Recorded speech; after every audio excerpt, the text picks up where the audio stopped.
ముందుగా నేను చదువుతాను అన్నమాట. 119వ కీర్తన 59వ చరణంలో దేవుని మాటలు ఈ విధంగా ఉన్నాయి. నా మార్గములు నేను పరిశీలన చేసుకుంటుని, నీ శాసనముల తట్టు మరలు కొంటిని. I thought on my ways and turn my feet unto the testimonies.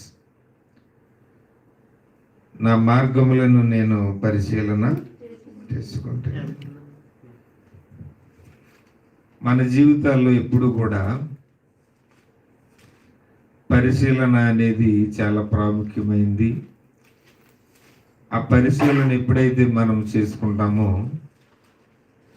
మనల్ని మనము సరి చేసుకుంటాం, మనల్ని మనము పురుకొల్పుకుంటాం, మనల్ని మనము ధైర్యపడి ఇంకా ముందుకు సాగి వెళ్ళగలుగుతాం.